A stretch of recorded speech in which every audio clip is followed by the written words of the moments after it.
नजर आ रहा है, राइट, गुड।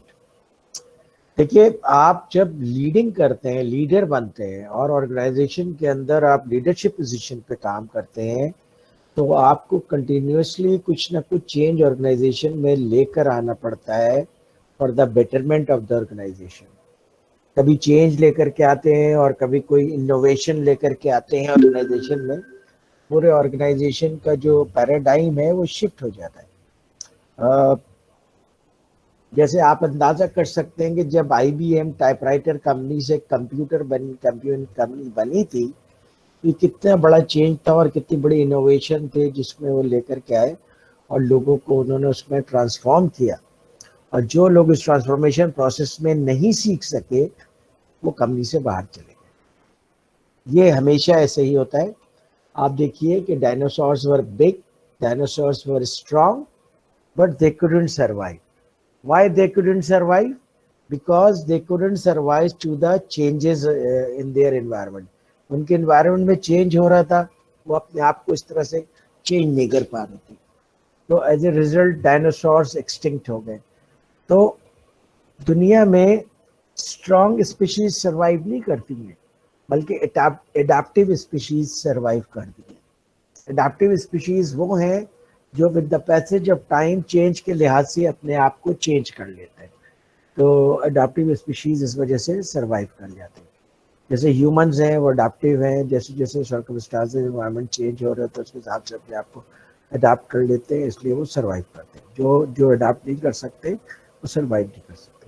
बहुत सारे लोगों को आपने देखा होगा कि उनका करियर काफ़ी अर्ली ख़त्म हो जाता है, 45 ईयर्स की एज में ख़त्म हो जाता है, 50 ईयर्स की एज में ख़त्म हो जाता है।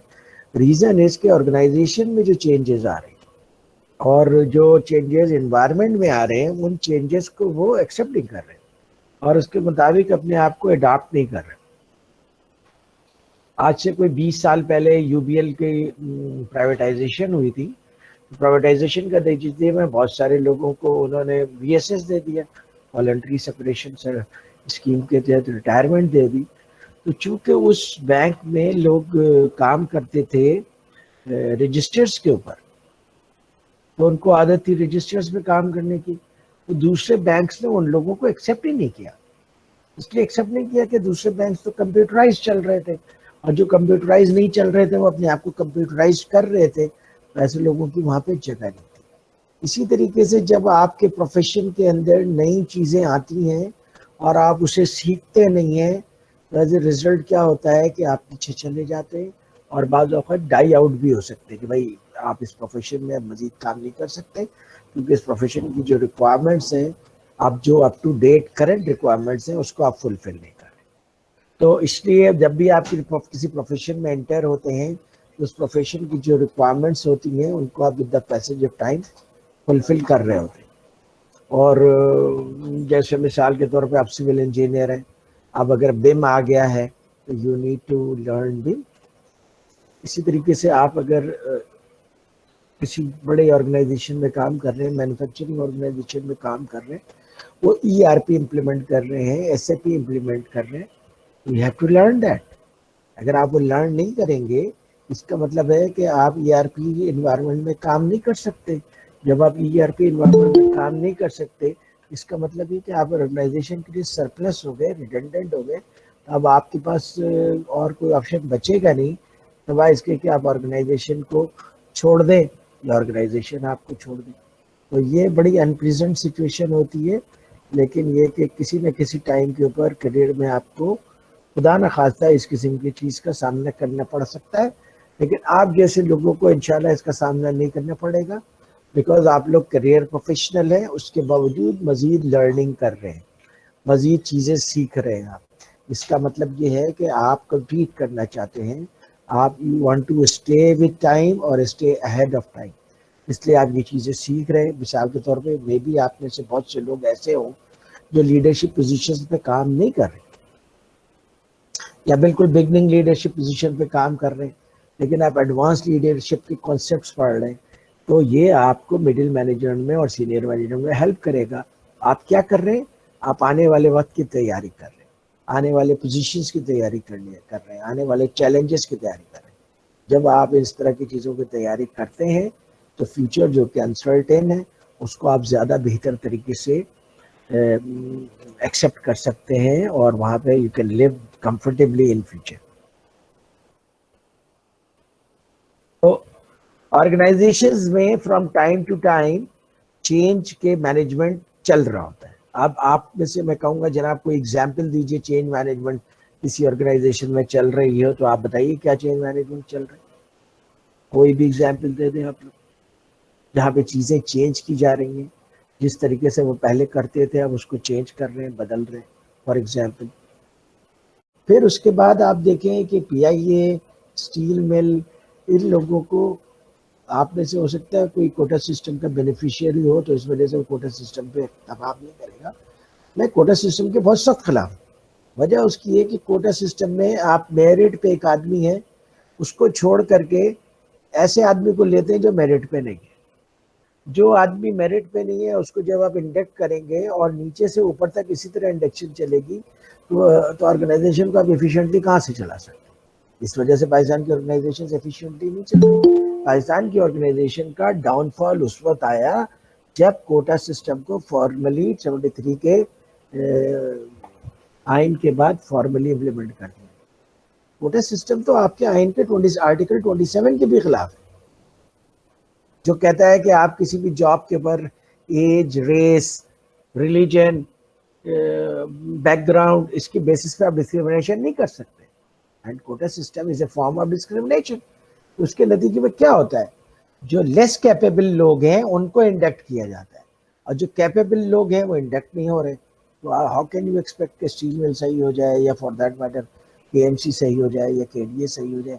हर जगह यही प्रॉब्लम चल रहा है कि आप मेरिट पे लोगों को इंडक्ट नहीं करना चाहते हैं, वट एवर आपकी असलियत है या जो भी है। That is the reason. उसको ठीक करने के लिए आपको मेरिट पे आना पड़ेगा। किसी को अगर इसके ऊपर कोई पॉइंट है तो वी कैन डिस्कस। ये मेरा बिल्कुल ऑब्वियस पॉइंट ऑफ व्यू है और मैं इसके ऊपर कोई शर्माता नहीं हूँ। मैं क्लियरली बता दूं जनाब, कोटा सिस्टम ने पाकिस्तान को बर्बाद किया। ओके जनाब, तो ये जो है टाइप्स ऑफ चेंज जो है वो इन टीम्स एंड ऑर्गेनाइजेशन, वो ये है कि जनाब किस किस तरह के चेंजेस आप ऑर्गेनाइजेशन में लेकर के आते हैं। तो यहाँ पे कुछ चेंजेस को उन्होंने लिस्ट डाउन कर दी है कि बाज़ औक़ात आप ऑर्गेनाइजेशन में रोल्स को या एटीट्यूड को चेंज करते हैं। अच्छा, यहाँ पे दो चीज़ें, एक रोल और एक एटीट्यूड। देखिए, जब आप अपने ऑर्गेनाइजेशन का स्ट्रेटेजी चेंज करते हैं तो ऑर्गेनाइजेशन की स्ट्रेटेजी चेंज करने के साथ साथ आप ऑर्गेनाइजेशन का स्ट्रक्चर भी चेंज करते हैं, क्योंकि स्ट्रेटेजिक मैनेजमेंट की तमाम किताबों में लिखा हुआ है कि structure should match strategy, structure should support strategy. तो इसका मतलब है जब आप स्ट्रेटेजी बनाते हैं तो आपको स्ट्रक्चर को अकॉर्डिंगली चेंज करना चाहिए। तो अगर आप स्ट्रक्चर को चेंज नहीं करेंगे तो फिर वो एक कंप्रोमाइज हो जाएगा स्ट्रेटेजी के ऊपर। तो अब ये होता है कि जनाब ऑर्गेनाइजेशन के अंदर चूंकि बड़ी पोजीशंस के ऊपर सीनियर लोग बैठे हुए होते हैं, पावर पुराने लोग बैठे होते हैं, वो by virtue of their position and seniority वो पावरफुल हो जाते हैं। तो वो नहीं चाहते हैं कि उनका रोल चेंज हो, क्योंकि जब उनका रोल चेंज होगा तो ऑर्गेनाइजेशन में वो वीकर पोजीशन पे चले जाएंगे। तो सबसे ज़्यादा रेजिस्टेंस जो होती है रोल चेंज के लिए वो सीनियर मैनेजमेंट की तरफ से आती है। इसीलिए जब किसी ऑर्गेनाइजेशन में रोल्स को चेंज करने की ज़रूरत होती है तो बोर्ड ऑफ डायरेक्टर बाहर से चीफ एग्जीक्यूटिव लाता है। अब बाहर से चीफ एग्जीक्यूटिव ला करके वो चीफ एग्जीक्यूटिव को असाइन करते हैं ऑब्जेक्टिव कि जनाब आपने जितने भी हमारे जो स्ट्रेटजी है, स्ट्रेटजी के मुताबिक आपने एक स्ट्रक्चर बनाना है, ऑर्गेनाइजेशनल स्ट्रक्चर। पता है ना, एमडी होता है, उसके नीचे डायरेक्टर्स होते हैं, डायरेक्टर्स के नीचे जनरल मैनेजर। वो स्ट्रक्चर आपने ऐसे बनाना है कि हमारी स्ट्रेटजी को सपोर्ट करें, क्योंकि हमें तो बेसिकली स्ट्रेटजी का ऑब्जेक्टिव अचीव करना है। उसके अंदर कोई आदमी रिडेंडेंट होता है उसको फायर कर दो। तो ये अमेरिकन कंपनीज में तो बहुत होता है, बहुत कॉमन है ये बात, यूरोपियन कंपनीज में भी होता है। तो वहाँ पे रोल्स चेंज होते हैं स्ट्रेटजी की वजह से। जब रोल्स चेंज होते हैं तो लोग भी चेंज हो जाते हैं और उस तरह की कैपेसिटी के लोग आते हैं जो जिनका अप्रोप्रिएट रोल होता है ऑर्गेनाइजेशन। जैसे मिसाल के तौर पे अमेजॉन जा रहा है अब रिटेल पे और वॉलमार्ट जा रहा है ऑनलाइन। ओमनी चैनल का कॉन्सेप्ट ला रहे हैं।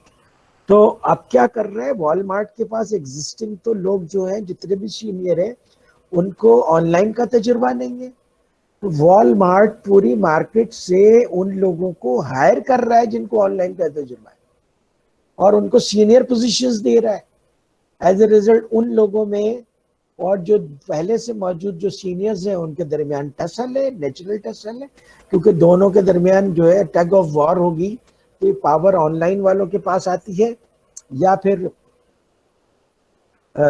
रिटेल वालों के पास रहती है। एज ए रिजल्ट क्या होगा, बोर्ड ऑफ डायरेक्टर्स कुछ लोगों को चेंज करेंगे, जो ज्यादा रेजिस्ट कर रहे हैं तो उनको चेंज करेंगे, ताकि ऑर्गेनाइजेशन जेल इन होकर के एक तरीके से बन जाए। And same thing is going to happen in Amazon. फिर उसके बाद ऑर्गेनाइजेशन में लोगों को एटीट्यूड को चेंज करने की जरूरत होती है। यानी पुराना एटीट्यूड है, लेड बैक एटीट्यूड है, चेंज को एक्सेप्ट नहीं करते, ज्यादा एफिशिएंसी नहीं दिखाते चीजों में, तो चल रही है ऑर्गेनाइजेशन। लेकिन एक टाइम आता है कि ऑर्गेनाइजेशन के स्ट्रेटेजिक पोजीशन को खतरा हो जाता है। तो ऐसे मौके पे लोगों को एटीट्यूड पे काम करने की जरूरत होती है। जैसे पीआईए में जो चल रहा है उसमें बेसिकली लोगों के एटीट्यूड पे काम करने की जरूरत है, क्योंकि उनका एटीट्यूड तो लेड बैक एटीट्यूड है कि आराम से बैठे हुए तनख्वाह मिल रही है, काम नहीं करो तब भी तनख्वाह मिलेगी, एक जनरल एटीट्यूड है। अच्छे लोग भी हैं जो अच्छे एटीट्यूड के साथ, सिंसियरिटी के साथ काम करते हैं, जो समझते हैं कि भाई हम पैसे हलाल करें। तो अब जो बाकी लोग हैं जो ऐसा नहीं करते, तो उनका एटीट्यूड चेंज करना पड़ेगा, और एटीट्यूड चेंज नहीं होगा तो ऑर्गेनाइजेशन से उनको बाहर करना पड़ेगा। वरना अगर उनके अंदर कॉम्पिटिटिव एटीट्यूड नहीं आएगा तो पीआईए कभी भी कॉम्पिटिटिव नहीं हो सकती। तो कभी कभी आपको ऑर्गेनाइजेशन में रोल्स चेंज करने पड़ते हैं, कभी लोगों का एटीट्यूड चेंज करना पड़ता है, कभी दोनों चेंज करने पड़ते हैं। और चेंज इज नॉट इजी। अगर आप ऑर्गेनाइजेशन में चेंज मैनेजमेंट में किसी लेवल के भी इंचार्ज है, फंक्शनल लेवल के इंचार्ज है या चीफ एग्जीक्यूटिव है आप, तो आपको चेंज लाने में बहुत सारे इश्यूज का सामना करना पड़ेगा। तो इसलिए यहाँ पे इन्होंने एग्जाम्पल बता दी है कि क्या क्या चीजें आप चेंज करते हैं। सबसे पहले जो ह्यूमन से रिलेटेड चीज है वो बता दिया आपने कि ह्यूमन से रिलेटेड चीजें रोल्स और एटीट्यूड्स है। दूसरी चीज जो आप ऑर्गेनाइजेशन के अंदर चेंज करते हैं वो है टेक्नोलॉजी। ऑर्गेनाइजेशन में कंप्यूटर नहीं है, तो आप सबसे पहले कंप्यूटर लाते हैं कि लोगों से कहते हैं भाई कम से कम ईमेल कर लिया करो ताकि थोड़ा सा कल्चर बने। उस वक्त आप उससे ज्यादा लोगों से एक्सपेक्ट नहीं कर सकते कि वो एकदम से ईआरपी पे आ जाए। एक ग्रेजुअल एक प्लान चलता है। अगर बिल्कुल आपको एक ऑर्गेनाइजेशन जो कंप्यूटर यूज ही नहीं करती है और उसको आप लाना चाहते हैं ईआरपी पे, आपको बहुत से लोगों को चेंज करना, उससे आपकी बहुत सारी एक्सपर्टीज डाइल्यूट हो जाएगी। तो क्योंकि जो नए लोग आएंगे वो टेक्नोलॉजी में तो अच्छे होंगे, लेकिन जो आपके सिस्टम्स हैं, प्रोसेसेस हैं, वो नहीं समझते। इसीलिए बहुत सारी चीजों में टेक्नोलॉजी को जैसे टेक्नोलॉजी है उसको ग्रेजुअली इंप्लीमेंट किया जाता है और लोगों को एक लर्निंग पीरियड दिया जाता है। टेक्नोलॉजी आप आहिस्ता आहिस्ता सीख सकते हैं। ऐसा नहीं है कि मैं 2 महीने का एक कोर्स अटेंड करूं, मुझे ईमेल भी करना नहीं आता है और 2 महीने का कोर्स अटेंड करने के बाद मैं एसएपी पे काम कर रहा हूँ। ऐसा नहीं हो सकता। जैसे आप एजुकेशन लेते हैं, मैट्रिक, इंटर, बीएससी, एमएससी ऐसे करते हैं, इसी तरह इसमें भी होता है। तो इसलिए जिस ऑर्गेनाइजेशन में कंप्यूटर नहीं है, सबसे पहले तो आप कंप्यूटर लेकर के आते हैं और फिर उनको आदत डालते हैं कि भाई कम से कम एक दूसरे को ईमेल कंप्यूटर पे करें। शुरू में जो है लोग उससे भी डरते हैं कि पता नहीं मैं ईमेल करूंगा तो क्या मुसीबत आ जाएगी, क्या बता देंगे, तो वो कंप्यूटर पे कपड़ा डाल कर रखते हैं। पीएसओ में मैंने देखा है ये दौर। फिर उसके जो सीनियर थे उनको कंप्यूटर से बड़ा डर लगता था, जो जूनियर्स थे वो बड़े मजे से कंप्यूटर यूज करते थे। मजे की बात यह है कि उन सबको एक लेटेस्ट लैपटॉप मिले हुए थे जनरल मैनेजर्स को, और इन बेचारों को डेस्कटॉप मिले हुए थे जो ज्यादा कंप्यूटर यूज करते थे। तो फिर उसके बाद आहिस्ता आहिस्ता लोगों ने ईमेल करना सीखा, फिर एमएस ऑफिस करना सीखा, फिर उसके बाद हर डिपार्टमेंट में कुछ ना कुछ सॉफ्टवेयर यूज करना शुरू हो गया। फाइनेंस ने कुछ सॉफ्टवेयर यूज करना शुरू कर दिए, मार्केटिंग ने कुछ सॉफ्टवेयर करना शुरू कर दिए, सप्लाई वालों ने कुछ सॉफ्टवेयर करना शुरू कर दिए, इन्वेंट्री वालों ने, प्रोडक्शन वालों ने सॉफ्टवेयर यूज करना शुरू कर दिया। क्या हुआ कि आईटी की लर्निंग ऑर्गेनाइजेशन में बढ़ गई, तो आपका लर्निंग कर्व थोड़ा ऊपर की तरफ जाने लगा। जब लर्निंग कर्व ऊपर की तरफ जाने लगा और लोग कंप्यूटर से कंफर्टेबल हो गए, आईटी से कंफर्टेबल हो गए, फिर एसएपी इंप्लीमेंट किया। तो एज ए रिजल्ट एसएपी के फिर भी कुछ बेनिफिट पीएसओ वाले लेते हैं, अगर जो उसको ऑप्टिमली यूज नहीं करते तो फिर भी एसएपी को किसी न किसी तरीके में यूज होते हैं। वैसे तो उनका एक बहुत ही ज्यादा hi fi command and control system भी बना हुआ है, जिससे वो बैठ करके पूरे पाकिस्तान के रिटेल आउटलेट्स को कंट्रोल कर सकते हैं, लेकिन वो चूंकि आईटी के अगले लेवल पे है तो वो कोई यूज इतना ज्यादा करते हैं। ये टेक्नोलॉजी हो गया, तो टेक्नोलॉजी को भी आपको चेंज करना पड़ता है। फिर उसके बाद जो चीज चेंज करते हैं वो है स्ट्रेटेजी। आप अगर फर्ज कीजिए कि फोकस स्ट्रेटेजी पे जा रहे हैं, डिफरेंशिएशन स्ट्रेटेजी पे जा रहे हैं, उसके बाद आप कहते हैं नहीं जनाब हम लो कॉस्ट स्ट्रेटेजी पे जाएंगे, एक स्ट्रेटेजी हो गई, तो इसलिए उस स्ट्रेटेजी को इम्प्लीमेंट करेंगे। जब स्ट्रेटेजी को इम्प्लीमेंट करेंगे, स्ट्रक्चर चेंज करेंगे और उसके मुताबिक फिर बहुत सारी चीज़ें चेंज हो जाएंगी। तो स्ट्रेटेजी को भी इम्प्लीमेंट करना एक चैलेंजिंग टास्क होता है ऑर्गेनाइजेशन में, और उस स्ट्रेटेजी को इम्प्लीमेंट करने के लिए चीफ एग्जीक्यूटिव खुद इन्वॉल्व होता है और सीनियर मैनेजमेंट इन्वॉल्व। जैसे मिसाल के तौर पे आपकी स्ट्रेटेजी है नए मार्केट में जाने की, आप बांग्लादेश में ऑफिस खोलना चाहते हैं, अब बांग्लादेश का किसी को पता ही नहीं है कि वहाँ बिजनेस कैसे करते हैं, तो आप क्या करेंगे, न्यू मार्केट में जाकर के पहले एक लिजॉन ऑफिस खोलेंगे, कोशिश करेंगे किसी डिस्ट्रीब्यूटर के थ्रू काम करें, फिर आहिस्ता आहिस्ता मार्केट की अंडरस्टैंडिंग होगी तो फिर उसके अंदर आप ज़्यादा अपने आप को एक्सपैंड करेंगे। तो ये आप जो भी मतलब ये एक तरीका हो सकता है, उसके अलावा और भी कई तरीके हो सकते हैं। तो ये तरीके आपने डिवाइस करने होते हैं कि मैं इस स्ट्रेटेजी को कैसे इम्प्लीमेंट करूँगा। फिर इकोनॉमिक्स या लोग, अब मसला ये है कि ये एक इंटरनल चेंजेस के अंदर जो है वो एक बहुत बड़ा डायलेमा होता है कि अगर आप इकोनॉमिक्स पे जाते हैं तो फिर आप लोगों को प्रेफर नहीं करते, लोगों की कुर्बानी देते। लोगों की कुर्बानी देने का मतलब ये कि भाई आपको अब लग रहा है कि आपका बिजनेस श्रिंक हो गया है, आप कम लोगों से काम कर सकते हैं या कम लोगों से काम करना चाहिए, आपके पास जो मैन पावर है वो ज़्यादा है, तो आप ये कर सकते हैं कि भाई आप डाउन साइजिंग करें, राइट साइजिंग करें, रीस्ट्रक्चरिंग करें, ठीक है, और यह लीन ह्यूमन रिसोर्स मैनेजमेंट करें, तो ये एक तरीका होता है। दूसरा तरीका ये होता है कि आप अपने लोगों की कैपेबिलिटी बढ़ाएं तो वो ज़्यादा अच्छा परफॉर्म कर सकते हैं। तो ले ऑफ भी करना पड़ता है बाज़ औक़ात कॉस्ट रिड्यूस करने के लिए, लेकिन ले ऑफ के दूसरे बहुत सारे साइकोलॉजिकल रिपरकशंस हैं, फाइनेंशियल रिपरकशंस हैं, जिनको आप ले ऑफ करते हैं वो तो साइकोलॉजिकली स्ट्रेस में चले ही जाते हैं, और जो लोग रह जाते हैं उनका भी ट्रस्ट खराब हो जाता है। अब वो कहते हैं कि जो ये ऑर्गेनाइजेशन इनको अगर ले ऑफ कर सकती है तो एक दिन हमें भी ले ऑफ कर सकती है। तो ये जो है फिर एक पेनफुल चीज़ ऑर्गेनाइजेशन के अंदर आ जाती है और वो ट्रस्ट का लेवल कम हो जाता है। It is very difficult to implement layoffs ना। बहुत सारी ऑर्गेनाइजेशन फिर क्या करती हैं, ले ऑफ नहीं करती हैं डिफिकल्ट सिचुएशन में, बल्कि ये कहते हैं कि ठीक है जनाब हम आप लोगों की वर्क आवर्स 6 आवर्स कर रहे हैं, तो आपकी सैलरी आपको 6 आवर्स के हिसाब से मिलेगी। आप डेली 8 आवर्स काम करते हैं, आप 6 आवर्स काम कीजिए, आपको सैलरी 6 आवर्स के हिसाब से मिलेगी। इस तरह हम किसी को ले ऑफ नहीं करेंगे। तो ये एक अप्रोच होती है, और जहाँ पे लोग एक दूसरे के साथ मिलजुल के काम करते हैं वहाँ इसको एक्सेप्ट भी कर लेते हैं कि ठीक है भाई डाउन टर्न है, रिसेशन है, प्रॉब्लम है, तो अभी हम कम सैलरी पे काम कर लेते हैं, एटलीस्ट वी विल सर्वाइव। उस वक्त जब हालात ठीक हो जाते हैं तो कर लेते हैं। बहुत सारी ऑर्गेनाइजेशन चूँकि ये गर्म सर्द देखे हुए होते हैं, तो वो क्या करते हैं कि एक लीन स्टाफ को रखते हैं परमानेंट, बाकी स्टाफ वो कॉन्ट्रेक्चुअल रखते हैं, और कोई एक कॉन्ट्रेक्चुअल कंपनी होती है जिससे वो कॉन्ट्रैक्ट पे स्टाफ ले लेते हैं, जैसे HRS ग्लोबल से ले लिए स्टाफ, और जब उनकी ज़रूरत ख़त्म होती है तो HRS ग्लोबल में वो वापस भेज देते हैं। तो इस तरीके से ये ऑर्गेनाइजेशन के लिए लेस पेनफुल होता है, और उन लोगों को भी ये पता होता है कि जब हमारी ज़रूरत है तो हमें यहाँ पे रखा जाएगा, जब ज़रूरत नहीं है तो हम फारिग कर दिए जाएंगे।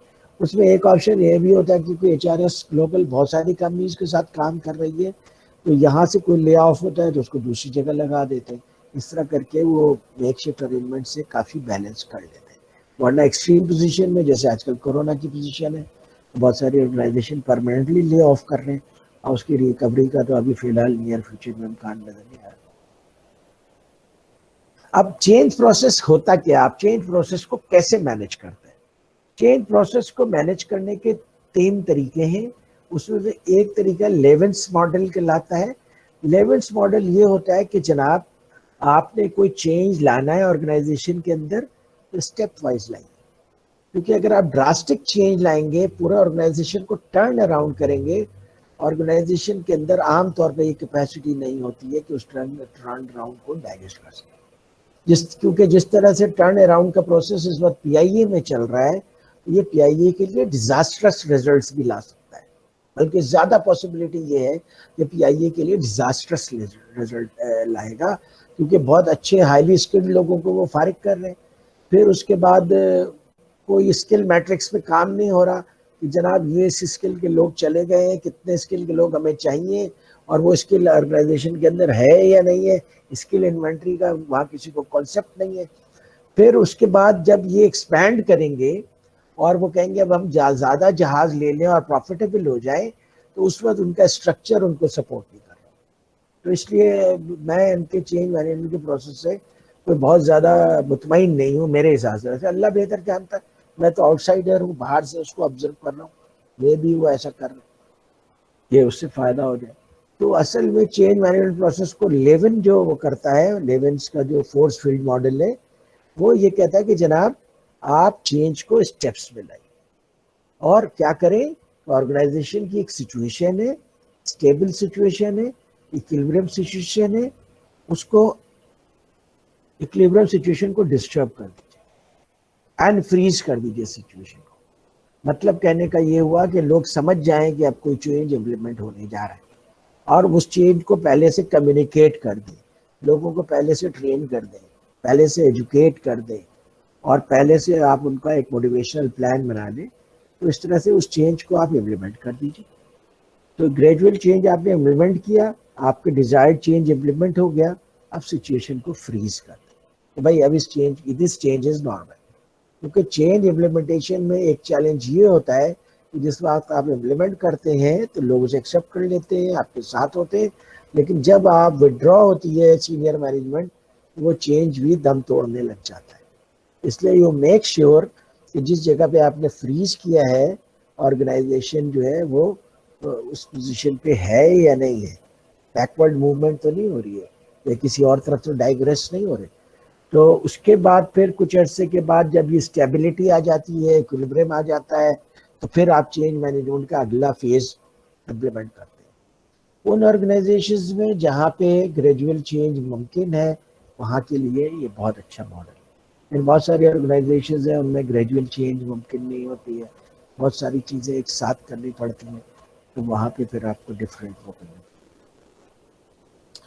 उसके बाद एक इम्पॉर्टेंट ये एस्पेक्ट डिस्कस किया गया है रिएक्शन टू चेंज, कि लोग चेंज को रिएक्ट कैसे करते हैं।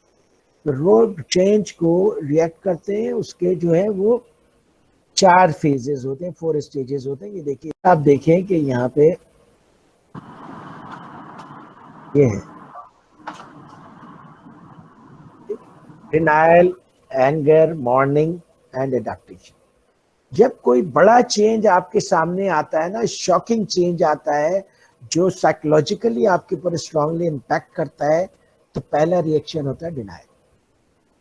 खुदा ना खास्ता, अल्लाह ना करे, आपको किसी अजीज के मौत की अचानक इत्तला मिलती है जिससे आप 2 घंटे पहले मिलकर आ रहे हैं। आप कहते हैं कैसे हो सकता है, ये तो हो ही नहीं, अभी तो मैं मिल के आया हूँ, बिल्कुल सही था, हम दोनों ने साथ खाना खाया है। तो पहला स्टेप क्या होता है, आदमी डिनाई कर देता है। तो जब भी ऑर्गेनाइजेशन में भी, चूंकि ये ट्रॉमेटिक होता है ना, ये लोगों को पेन करता है, तो इसलिए पहला स्टेज होता है कि लोग उसे डिनाई कर देंगे, ऐसा कुछ नहीं हो रहा, मामूली है, ऐसा सही हो जाएगा। फिर जब डिनायल के फेज से निकलते हैं, एंगर का फेज आता है, लोग रिएक्ट करते हैं, गुस्सा करते हैं, ठीक है, उसमें कुछ चीज़ें जो है वो डिस्ट्रॉय भी कर सकते हैं। फिर उसके बाद मॉर्निंग का फेज आता है, यानी रोते धोते हैं, गम करते हैं, अफसोस करते हैं, फिर आखिर में उसको मान जाते हैं एडाप्टेशन करके। 4 स्टेजेस होते हैं ऑर्गेनाइजेशन में भी रिएक्शन के। जब भी आप ऑर्गेनाइजेशन में चेंज को मैनेज करें तो इन 4 स्टेजेस का जहन में रखें। तो पहले डिनायल स्टेज में आहिस्ता आहिस्ता लोगों को मोटिवेट करके प्यार के साथ आप समझाएं कि ये चेंज कर रहे हैं हम, क्यों ज़रूरी है। लोग रिएक्शन भी करेंगे, तरह तरह के सवालात भी करेंगे, आप उनके सवालात का जवाब दीजिए। और फिर उसके बाद जाहिर है कि उनको कुछ पुरानी वैल्यूज़ जब ख़त्म होती हैं, जब पुराने नक्शे ख़त्म होते हैं, जब शहर के अंदर पुरानी बिल्डिंग्स गिराई जाती हैं, नई बिल्डिंग्स बनाई जाती हैं, तो पुराने जो लोग होते हैं उनको अफसोस होता है। इसी तरह पुराने सिस्टम्स जब आप खत्म करके नए सिस्टम्स लाते हैं, जाहिर है उसके ऊपर रोना धोना होता है, लोग अफसोस करते हैं कि ये इतना अच्छा था, फिर उसके बाद अडाप्टेशन कर लेते हैं, चेंज कर सकते हैं।